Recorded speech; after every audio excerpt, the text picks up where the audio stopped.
નમસ્કાર ગુજરાત। આજે આપણે જોશું 2 જાન્યુઆરી 2025નું મોસ્ટ ઇમ્પોર્ટન્ટ કરંટ અફેર। તે પહેલાં ખાસ કરીને ચેનલ ઉપર નવા હોય તો ચેનલને સબસ્ક્રાઈબ કરી લેવી, વિડીયો પસંદ આવે તો લાઈક કરવો અને તમારા મિત્રો સુધી શેર પણ કરી દેવો। તો ચલીએ આજનો ક્લાસ શરૂ કરીએ આપણે। તો તાજેતરના જ રિપોર્ટ અનુસાર સૌથી ધનિક મુખ્યમંત્રી તરીકે કયા રાજ્યના મુખ્યમંત્રી બન્યા છે? તો આંધ્રપ્રદેશના મુખ્યમંત્રી બન્યા છે। આ 31 મુખ્યમંત્રી છે એમાંથી સૌથી ધનિક તરીકે। તો જોઈએ આના વિશે માહિતી। તો આંધ્રપ્રદેશના સીએમ ચંદ્રબાબુ નાયડુ છે સૌથી ધનિક મુખ્યમંત્રી બન્યા છે અને પશ્ચિમ બંગાળના મુખ્યમંત્રી મમતા બેનર્જી સૌથી ગરીબ મુખ્યમંત્રી તરીકે બન્યા છે। તો જોઈએ આ બધીની સંપત્તિ। તો એસોસિએશન ફોર ડેમોક્રેટિક રિફોર્મ્સ એક રિપોર્ટ બહાર પાડ્યો છે, કહે તો કે સોમવારે, અને આ અહેવાલ મુજબ આંધ્રપ્રદેશના મુખ્યપ્રધાન ચંદ્રબાબુ નાયડુ 931 કરોડથી વધુ સંપત્તિ સાથે ભારતના સૌથી ધનિક મુખ્યપ્રધાન તરીકે રહ્યા છે, જ્યારે પશ્ચિમ બંગાળના મમતા બેનર્જી માત્ર 15 લાખ સાથેની ગરીબ સૌથી મુખ્યમંત્રી તરીકે બન્યા છે। તો ખાસ કરીને આ ડિફરન્સ પર યાદ રાખવો। અને 31 મુખ્યમંત્રીઓની કુલ સંપત્તિની વાત કરીએ તો 1630 કરોડ રૂપિયા છે। તો બહુ ગંભીરતાની વાત કહેવાય આપણા માટે। તો ત્યારબાદ ગુજરાતનું થોડુંક જોઈ લઈએ। તો ગુજરાતના મુખ્યમંત્રી ભૂપેન્દ્ર પટેલ 18 મુખ્યમંત્રીઓમાં સામેલ છે જેમની સાથે કોઈ ગુના રેકોર્ડ નથી, અને રિપોર્ટમાં એવા પણ ઉલ્લેખ કરવામાં આવ્યો છે કે જાહેર કરાયેલ સંપત્તિમાંથી 31 મુખ્યમંત્રીઓમાંથી પટેલ તો કે 15મા સ્થાને છે અને 10 કરોડની આજુબાજુ સંપત્તિ છે। તો બહુ ઝાઝી કહેવાય। તો યાદ રાખવો ન રાખવો તમારી મરજી રિપોર્ટ। ત્યારબાદ તો કે સૈયદ કિરમાણીની આત્મકથા બેંગ્લોરમાં રિલીઝ થઈ। તો કયા ક્ષેત્ર સાથે સંકળાયેલા છે આ વ્યક્તિ? તો કે એક ક્રિકેટર છે આ। તો સ્ટમ્પડ એવું કંઈક નામ છે કિરમાણીની આત્મકથા, જે બેંગ્લોરમાં રિલીઝ થઈ, અને તેમણે 75મા જન્મદિવસ એમનો હમણાં ગયો। ત્યાં સુપ્રસિદ્ધ ભારતના વિકેટકીપર અને 1983ના વર્લ્ડ કપના વિજેતા સૈયદ કિરમાણીએ 29 ડિસેમ્બર રવિવારના રોજ તેમની આત્મકથા Splendor life behind and beyond the 20 theatre બેંગ્લોરમાં લોન્ચ કરી છે, અને અહીં ઘણા મહાનુભાવો પણ હાજર હતા। આપણે જરાય નામ યાદ રાખવાની જરૂર નથી। ત્યારબાદ આવી જ થોડીક આત્મકથા જોઈ લઈએ જે 2024માં ચર્ચામાં રહી હોય તો બોરિસ જોન્સન, જે ઇંગ્લેન્ડના ભૂતપૂર્વ પીએમ રહી ચૂક્યા અને લિસ્ટ ડનની હતી। Mother Mary come to me Arundhati રોયની છે, જે સપ્ટેમ્બર 2025માં એમનું પુસ્તક પર લોન્ચ કરવાના છે। બિલ ગેટ્સની આત્મકથા સોર્સ કોડ છે, અથવા આર અશ્વિની મારી પાસે શેરડી છે કરતી ક્રિકેટ વાર્તાઓ એમની ઓલી છે આત્મકથા।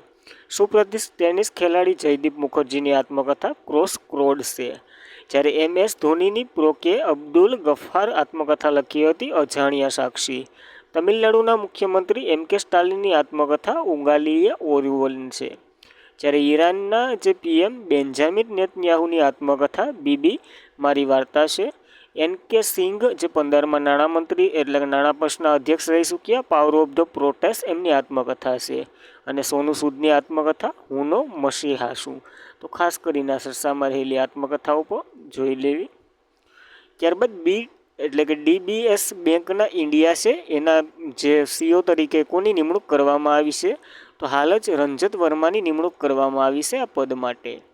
તો DBS બેંકના જે ઇન્ડિયન એટલે કે DBS બેંક મુખ્યત્વે સિંગાપુરની છે, એમાં ઇન્ડિયાની એક બ્રાન્ચ છે, એના અધ્યક્ષ તરીકે રંજત વર્માની નિમણૂક કરવામાં આવી છે।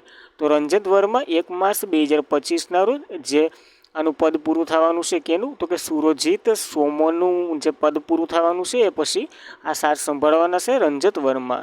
કઈ બેંકના? તો કે DBS બેંક ઇન્ડિયાના CEO બનશે, અને વર્મા હાલ તો કે DBS ઇન્ડિયા ખાતે IBGના વડા અને 27 વર્ષના અનુભવ સાથે બેંકમાં તાજેતરમાં જ વિકાસમાં નોંધપાત્ર યોગદાન આપશે એવું કહેવામાં આવ્યું છે રંજત વર્મા દ્વારા। તો યાદ રાખવી આ બેંકે। ત્યારબાદ તાજેતરમાં જ કયા રાજ્યની કારગિલ ડાન્સ ફેસ્ટિવલને ઉજવણી થઈ રહી છે? તો સિક્કિમનો મુખ્ય ડાન્સ ફેસ્ટિવલ છે કારગિલ। તો સિક્કિમનો કાગિડ ડાન્સ ફેસ્ટિવલ, જે કાગિડ સામ્બ ડાન્સ ફેસ્ટિવલ, જે સિક્કિમનો સૌથી આદરણીય બૌદ્ધ ઉજવણીમાંનો એક એટલે કે ગંગટોકના શુક્લખાંડ પેલેસમાં દર વર્ષે યોજાય છે, અને બૌદ્ધ સાધુઓ લામાઓ દ્વારા આ તહેવાર ઉજવવામાં આવે છે। વિસ્તૃત માર્કંડ નૃત્ય દ્વારા ચિહ્નિત થાય છે, તહેવારોની નકારાત્મક શક્તિ, વિનાશ અને નવા વર્ષ શાંતિ, સમૃદ્ધિની શરૂઆતનું પ્રતીક છે આ ડાન્સ. જ્યારે તિબેટીયન ચંદ્ર કેલેન્ડર 10મા મહિનાના 28 એટલે કે 29 તારીખે ઘડવામાં આવેલ છે. એમ એના મુજબ આ ડિસેમ્બરમાં ઉજવવામાં આવે છે. આ કયો ડાન્સ? તો કે કાગીડ ડાન્સ. તમારે એટલું જ યાદ રાખવાનું, કાગીડ ડાન્સ કયા રાજ્યોમાં અથવા ઉજવવામાં આવે છે? તો સિક્કિમમાં ઉજવવામાં આવે છે. સિક્કિમની વાત કરીએ તો કેપિટલ ગંગટોક છે. સીએમ તો કે પ્રેમસિંહ તમંગ છે. રાજ્યપાલ ઓમ પ્રકાશ માથુર છે. તો યાદ રાખવી એટલી સિક્કિમ વિશે માહિતી. ત્યારબાદ કયું રાજ્ય સિનિયર નેશનલ મેસ હેન્ડબોલ ચેમ્પિયનશિપ જીત્યું છે? તો કેરળ આ ટાઇટલ જીત્યું છે ચંડીગઢને હરાવીને. તો કેરળ સિનિયર નેશનલ મેસ હેન્ડબોલ ચેમ્પિયનશિપ જીત્યું. કેરળે તેમની પ્રથમ સિનિયર નેશનલ મેસ હેન્ડબોલ ચેમ્પિયનશિપ ટાઇટલ જીતી અને ઇતિહાસની સીમાસીન હાસિલ કર્યું છે. તો ખાસ કરીને ચંડીગઢને હરાવીને આ ટાઇટલ કેરળે જીત્યું છે. આમાં ચેમ્પિયન શ્રેષ્ઠ ખેલાડી દેવેન્દ્ર છે, તે કેરળના છે, અને શ્રેષ્ઠ ગોલકીપર પર રાહુલ છે, એ પણ કેરળના છે. તો નામ યાદ રહી તો રાખવા, નકર કોણ જીત્યું એ ખાસ IMP. ત્યારબાદ 20મી એશિયન મહિલા હેન્ડબોલ ચેમ્પિયનશિપ 2024 હમણાં જ યોજાઈ છે નવી દિલ્હીમાં ઇન્ડિયા ગાંધી ઇન્ડોર સ્ટેડિયમ ખાતે, અને જીત્યું હતું જાપાન સાઉથ કોરિયાને હરાવીને. તો ઇન્ડિયામાં આનું આયોજન થયું. તો આપણા માટે કરંટનો પોઈન્ટ કહેવાય. ત્યારબાદ કઈ IITએ પીડારહિત ઇન્જેક્શન માટે સોય મુક્ત સીઝર વિકસાવી છે? તો કે ઇન્જેક્શનમાં સોય આવે એ હવે રદ કરી નાખવાની અને એવી રીતના કંઈક ગોઠવી દેવાનું, જેથી જે સેદ પણ એટલો બધી ન કરે અને દર્દ પણ ન થાય. તો IIT મુંબઈએ આવું કર્યું છે. તો IIT બોમ્બેએ ટીમ પીડારહિત ઇન્જેક્શન માટે સોય મુક્ત સિઝન વિકસાવી છે. સોયના ડરને અલવિદા કહી દો, સિઝનને માત્ર પીડારહિત અગ્રેસર મળ્યું છે. અને ઘણા વ્યસનો પડીક રાખવા ઇન્ડિયન ઇન્સ્ટિટ્યૂશન ઓફ ટેકનોલોજી એટલે કે IIT બોમ્બેના સંશોધક ટીમે દ્વારા વિકસાવવામાં આવતી આ સોય મુક્ત સિઝન પ્રોટોટાઇલ્સ છે. તો યાદ રાખવું, ઇન્જેક્શનમાં શું ફેરફાર થાય? તો કે એક સિઝન તૈયાર કરશે જેમાં સોયને બદલે શોક વેઇટનો ઉપયોગ કરવામાં આવશે. તેથી સોય જે લેસ શોર્ટ રીટ વડે ઇન્જેક્શન આપવાની, કોઈ દુખાવો પણ નહીં થાય અને દવા પણ નહીં લેવી પડે વગેરે. ઘણા સમય કોક સારી રીતના દઈ દેતો તો સારું, નકર એવડો બધી ગાંઠો થઈ જતો, એવી બધી પ્રોબ્લેમોથી આમાં રાહત થઈ જાય હવે. ત્યારબાદ કઈ કંપનીએ તાજેતરમાં જ સેન્ટ પ્લેન્ટ ટુ વર્ક સર્ટિફિકેટ મેળવ્યું છે? તો સેઇટ લિમિટેડે આ મેળવ્યું છે. આની પહેલાં કોલ લિમિટેડ એક સર્ટિફિકેટ અથવા તો એક એવોર્ડ માટે સસ્તામાં હતી. STIએ પ્રશ્ન પૂછી નાખ્યો, તમે જોયો હશે. તો એટલે સેલની પ્રતિષ્ઠિત કામ કરવા માટેનું શ્રેષ્ઠ સ્થળનું પરિણામ મળ્યું છે સેલને. તો આ મધ્ય અને ઉત્કૃષ્ટ કાર્યસ્થળ સંસ્કૃતિના હકારાત્મક કર્મચારીઓના અનુભવ બચાવવા માટે સેલના પ્રતિષ્ઠિત હાઇલાઇટ કરે છે. તો steel authority of India limited એટલે કે સેલ એક મહારત્ન કંપની છે અને તેને આ ગર્વ મળ્યું છે, એ ગર્વ અનુભવે છે આ પ્રમાણપત્ર મળ્યું એ બદલ. તેમણે સતત બીજી વખત વર્ષમાં સેન્ટ પ્લેન્ટ ટુ વર્ક સર્ટિફિકેટ મેળવ્યું છે અને જૂન 2025થી જાન્યુઆરી 2020ના સમયગાળા માટે આ મળ્યું છે. અને ત્યારે રોટ પ્લેસ ટુ વર્ક ઇન્સ્ટિટ્યૂશન ઇન્ડિયા દ્વારા આ સર્ટિફિકેટ આપવામાં આવે છે. તો આ માહિતી પર યાદ રાખવી, કારણ કે ભારતમાં જ અપાય છે અને ભારતની જ કંપનીને મળ્યું છે સેલને. તો સેલની વાત કરીએ તો steel authority of India limited એનું ફૂલ ફોર્મ થાય છે. તે પહેલાં હિન્દુસ્તાન સ્ટીલ લિમિટેડના નામે જાણીતું હતું, એટલે કે પહેલાં આનું નામ આ હતું, ત્યારબાદ સેલ શું છે. અને આ ભારતની સૌથી મોટી સ્ટીલ ઉત્પાદક કંપની છે. આ એક મહારત્ન કંપની છે જેની રચના 1954માં થઈ હતી. આનું હેડક્વાર્ટર નવી દિલ્હીમાં છે અને અધ્યક્ષ તો કે મહેન્દ્ર દુ પ્રકાશ છે. તો ખાસ કરીને એટલું સેલ વિશે માહિતી યાદ રાખવી હ, કારણ કે હિન્દુસ્તાન સ્ટીલ લિમિટેડ એ આનું પુરાનું નામ હતું, એ તમને ખબર નહીં હોય તો જાણી લીધું. ત્યારબાદ ઇસરોના કયા વ્હીકલથી સ્પેડેક્સને કી સ્પેસ ડોકિંગ પ્રયોગ માટે સફળતાપૂર્વક લોન્ચ કરવામાં આવ્યા છે? તો PSLV C-60થી લોન્ચ કરવામાં આવ્યા છે. તો જોઈએ આના વિશે. તો ઇસરોના PSLV 60 સ્પેડેક્સ કી સ્પેટ ડોકિંગ પ્રયોગ માટે સફળતાપૂર્વક મિશન લોન્ચ કરી દીધા છે. તો સોમવારે શ્રીહરિકોટા સ્પેસ સેન્ટર ધવલ એટલે કે ધવલ સ્પેસ સેન્ટરમાંથી PSLV રોકેટ પર સત્તાવાર ભારતના અવકાશ સંશોધન સંસ્થા સ્પેસ કોડિંગ એક્સપેરેટિવે એટલે કે સ્પેડેક્સને સફળતાપૂર્વક લોન્ચ કરવામાં આવ્યું છે. અને આ સ્પેડેક્સ મિશન એ PSLV દ્વારા લોન્ચ કરવામાં આવ્યું છે, PSLV C-60થી. અને અવકાશનો ઉપયોગ કરી અને ઇન સ્પેસ ડોકિંગ નિર્દેશક કરશે. તે ખર્ચની અસરકારક ટેકનોલોજીનું નિર્દેશ છે, કારણ કે એક વખત જે મિશન લોન્ચ થઈ જાય એ પાછું વ્હીકલ ફેંકી દેવાનું હોય. હવે આ તો કે પાછું એમાંથી જ લોન્ચ કરી શકશે. જ્યારે આ મિશન એક જ રેકોર્ડના 2 સેટેલાઇટ લોન્ચ કરવામાં આવ્યા છે અને આ સફળતાપૂર્વક કર્યા છે. તે બંને સ્પેસ પહોંચ્યા પછી જ જોડાયા હતા અને આ પ્રક્રિયા કોડિંગ એટલે કે ડોકિંગ કહેવામાં આવે છે. આપણે ડોકિંગ ને અનડોકિંગની પ્રક્રિયાને આ જ્યારે મિશન લોન્ચ કરવાનું હતું ત્યારે જોઈ ગયા હતા અને આ કામ ઘણું મુશ્કેલ હતું. ભારતે ઇસરો દ્વારા કરી દેવામાં આવ્યું છે. તો યાદ રાખવી આ માહિતી. ઇસરોની વાત કરીએ તો ભારતીય અવકાશ સંશોધન સંસ્થા એનું ફૂલ ફોર્મ થાય છે, જેની રચના 1969માં થઈ હતી.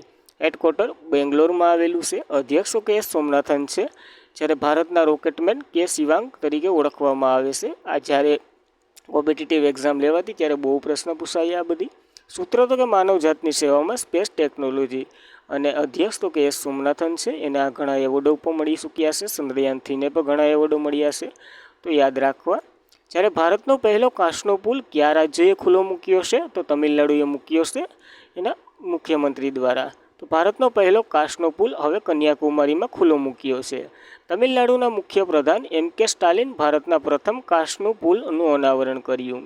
અને આની વાત કરીએ તો 77 મીટરની લંબાઈ અને 10 મીટર પહોળો ફેલાયેલો આ પુલ છે, જે કન્યાકુમારીમાં સ્થિર આ મુખ્ય સ્થાપત્યની અજાયબી છે. 2 પ્રતિકારક સીમાચિત એટલે કે વિવેકાનંદ રોક મેમોરિયલ અને 133 ફૂટ તિરુવલ્લુવરની જે પ્રતિમા છે એને જોડશે. આ પુલ તમિલનાડુની સરકાર દ્વારા 37 કરોડના ખર્ચે બનાવવામાં આવ્યો છે અને એક પહેલના ભાગરૂપે છે. જ્યારે તિરુવનંતપુરમની પ્રતિમાની વાત કરીએ તો તે તમિલનાડુના કન્યાકુમારીમાં જે વિવેકાનંદ રોક મેમોરિયલની નજીક ખડક પર બનાવવામાં આવી છે આ મૂર્તિ.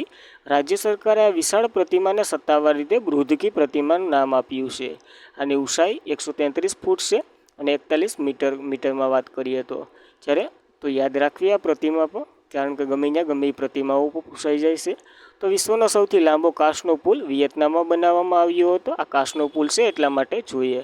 વ્હાઇટ ડ્રેગન એનું નામ હતું. 632 મીટર એની ઊંચાઈ હતી. આ વિયેતનામમાં આવેલો છે એની વાત કરીએ તો યાદ રાખવી આ માહિતી. ત્યારબાદ ભારતીય સેનામાં પોંગસો જે લેક આવેલો છે એ ખાતે છત્રપતિ શિવાજીની પ્રતિમાનું અનાવરણ કરવામાં આવ્યું છે. આ પેંગસો લેક ક્યાં આવેલો છે? તો લદ્દાખ ખાતે આવેલું છે. પેંગસો લેક એટલે સરોવર થાય છે, જે લદ્દાખની ભાષાનો કોઈક શબ્દ છે. તો ભારતીય સેનામાં લદ્દાખમાં જે પોંગસો લેક આવેલું છે જ્યાં છત્રપતિ શિવાજી મહારાજની પ્રતિમાનું અનાવરણ કર્યું છે, જે ભારતીય ચીન સરહદ પર આવેલું છે. એટલે કે લાઇન ઓફ એક્ચ્યુઅલ કંટ્રોલ પર આ સ્થિર કરવામાં આવી છે મૂર્તિ. અને સાંસ્કૃતિક નિવેદન ચીન કરે છે, જે 26 ડિસેમ્બર 2024ના રોજ ફાયર એન્ડ ફ્યુટી કોર્પ્સ દ્વારા સ્થાપિત કરવામાં આવી હતી. અને આ પ્રતિમા મરાઠા રાજા બહાદુર અને દૂરદર્શિતાના વારસાની ઉજવણી કરે છે. જ્યારે આ પગલું તો કે વાસ્તવિક નિયંત્રણ રેખા એટલે કે લાઇન ઓફ એક્ચ્યુઅલ કંટ્રોલ પર ભારતીય સ્થિર સ્થાપિત મજબૂત કરવા માટે મૂકવામાં આવી છે ભારતીય સેના દ્વારા. તો યાદ રાખવી. અને આ મૂર્તિની વાત કરીએ તો 14,300 એટલે કે 14,300 ફૂટની ઊંચાઈ ઉપર ઊભી કરવામાં આવી છે. તે સરહદોની સુરક્ષા રાખશે અને ભારતીય અટૂટ પ્રતિબંધ પ્રતીક તરીકે ઊભી રાખશે. ખાસ કરીને પોંગસો લેક ખાતે 2020ના જે સ્ટેટ ઓફ જેવા તણાવથી ભરેલા પ્રદેશો માટે આ કામ કરવામાં આવ્યું છે. શિવાજીની પ્રતિમા મૂકવામાં આવી છે. તો ખાસ કરીને યાદ રાખવું લદ્દાખ ખાતે પોંગસો લેક ખાતે. તો યાદ રાખવી આ એટલી માહિતી. અને આજના માટે એટલું જ હતું. ખાસ કરીને મિત્રો વિડીયો પસંદ આવે લાઇક કરવો, તમારા મિત્રોને શેર કરવો અને ચેનલ પર પહેલી વાર હોય તો ચેનલને સબસ્ક્રાઈબ પણ કરી દેવું. જો વિડીયો પસંદ આવતો હોય, કંઈ કહેવાનું મન થતું હોય તો કોમેન્ટ ખુલ્લી જ છે. Thank you for watching this video. જય હિન્દ, જય ભારત.